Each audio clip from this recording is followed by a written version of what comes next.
finalmente começou a nova temporada desse anime tão aguardado por tantos, que já teve uma estreia agitada, porém sem vários nomes conhecidos do fandom. Isso porque já começamos com o pé em um arco de flashback que, apesar de curto, é muito importante. Com cenas extras e mudanças no estilo de arte, será que foi o suficiente pra hypar todo mundo? Aviso extra, esse vídeo não contém spoilers do futuro do mangá. Se você só vê o anime, pode ficar e assistir. Olá, eu sou a Gabi Xavier e bem-vindos a um vídeo comentando finalmente segunda temporada de Jujutsu Kaisen. E finalmente chegamos em um arco que eu gosto bastante. É um arco curto, de um flashback sim, portanto os personagens mais jovens que conhecemos da temporada anterior não estarão neste primeiro momento. Ainda assim, eu acho super interessante, cheio de discussões por baixo ali, inclusive sobre a própria constituição desse universo e organização de feiticeiros Jujutsu, enfim, muita coisa pra gente discutir. E o primeiro episódio, diferente de muitas estreias recentes, foi no tempo comum, 20 e poucos minutos, adaptação de 2 capítulos do mangá, porém com alguns acréscimos e ceninhas extras que eu acho que foram excelentes para contextualizar o que tá acontecendo. Mas se tem algo que realmente é bom em Jujutsu, é essa estampa aqui.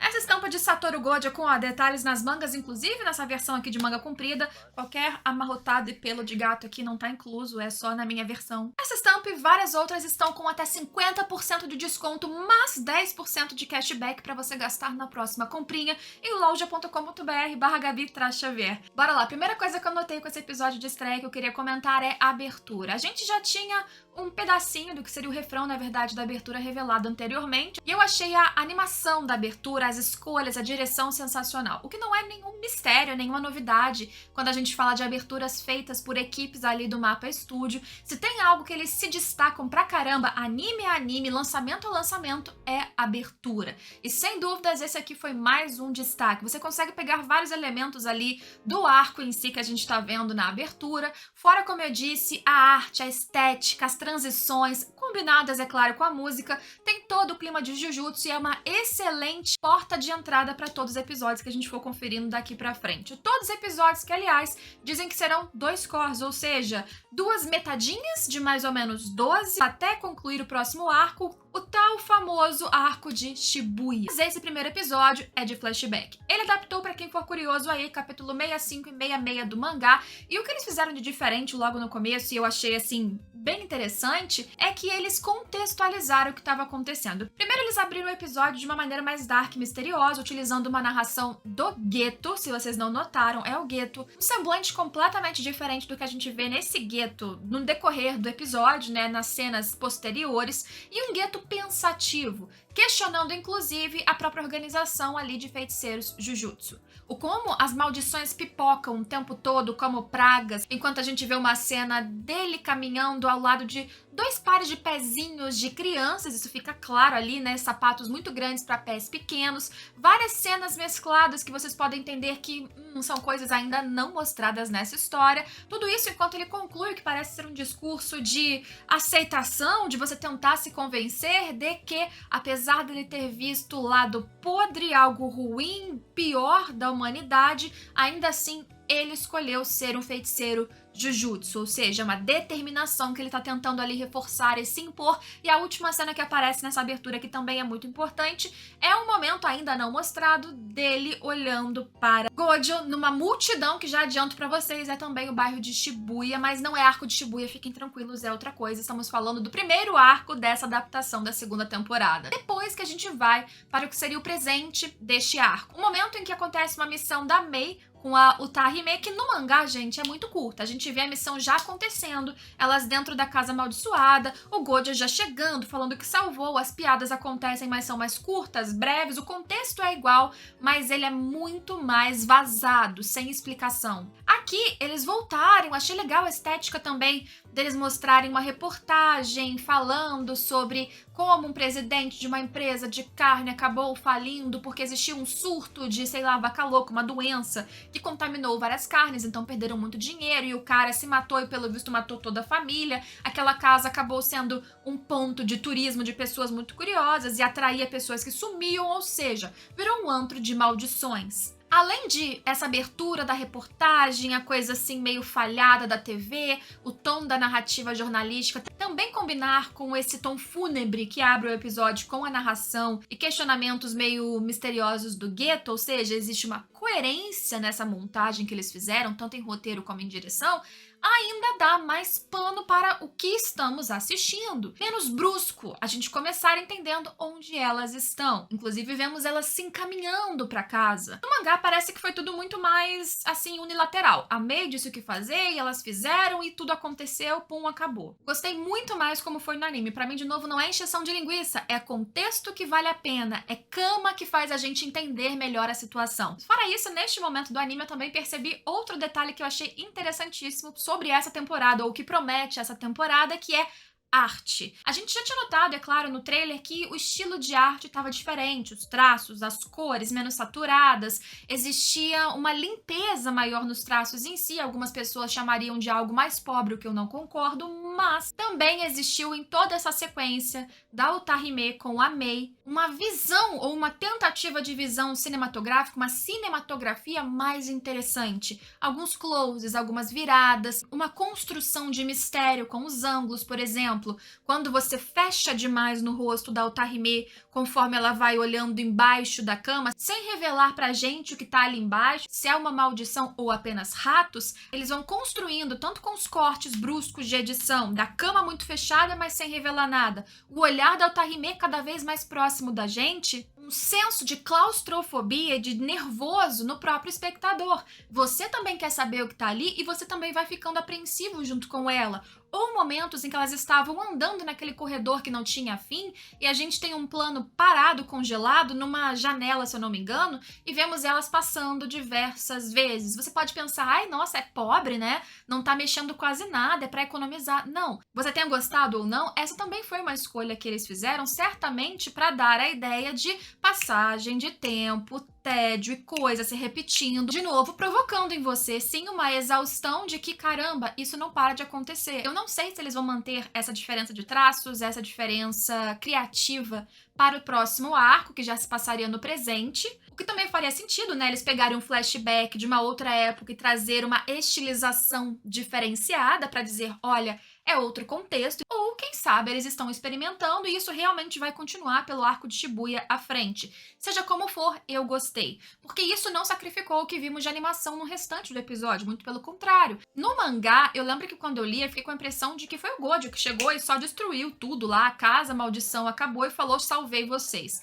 No anime, me deu mais a ideia de que foi o plano delas, ou no mínimo o plano delas combinado com a chegada ali do Gojo que fez com que o desmoronamento acontecesse. Seja como for, acontece o desmoronamento, chega Gojo, Geto, que são os primeiros que a gente vê, e há aquela sequência de humor, e eu não sei se vocês notaram já, pra quem não leu o mangá, o como, apesar de ser o Gojo, é o mesmo Gojo que a gente conhece, ele tem um ar mais juvenil. Ele era um estudante, afinal de contas, ele era rebelde. A gente vê ao longo do episódio o quanto ele era, inclusive, muito mais questionador que o Geto, muito menos conformado do que o Geto, muito mais rebelde, sobretudo, sem dúvidas. E sacaneava o Tahime o tempo todo, o que é uma grande maldade até chegar a Shoko, que ali a gente entende que também era parte de um trio que andava, né, Shoko, Geto e Gojo nessa época, os dois que já eram ali espetaculares e revelações dentro da Academia de Feiticeiros, já conhecidos inclusive por pessoas, organizações de fora, e o Gojo se achava pra caramba. Existe esse lado dele, de novo, que é mais imaturo, inexperiente, ainda é presente na personalidade que a gente conhece dele mais no futuro, perto dos outros alunos que a gente acompanha na primeira temporada, por exemplo, mas aqui é muito mais cru.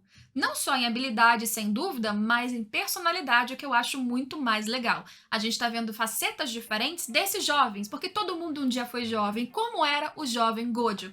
E faziam bobagens, tanto é que eles recebem um puxão de orelha logo que eles voltam pra academia, porque eles dispensaram o auxiliar que faria a cortina para que a missão fosse cumprida e nenhuma das pessoas comuns simplesmente vissem uma casa explodindo do nada e eles não fizeram a cortina, ou seja, dispensaram o cara e não fizeram a cortina. E quem foi o responsável? Aí os dois apontam para o Gojo, que queria ali se livrar, mas não dá jeito. De novo, olha o senso de irresponsabilidade. Bem, esse começo é só uma introdução, com certeza, pra gente entender o contexto, mais bem feito do que foi no mangá, pra gente finalmente chegar no que seria a missão principal, que vai conduzir o restante dessa narrativa do arco de flashback, que é salvar proteger e depois destruir uma garota que seria o receptáculo ideal de plasma estelar. Só um comentário extra, eles também fizeram umas mudancinhas de cenário, porque no mangá, eles receberem a bronca, a Shoko sai correndo quando os dois começam a brigar, e depois eles receberem a missão, tudo isso é dentro da mesma sala de aula. Ali eles passaram de sala de aula para quadra que eles estão jogando basquete. Seja como for, existem duas coisas importantes. A missão que é dada, como eu disse, e esse diálogo dos dois que no anime acontece dentro da quadra, que é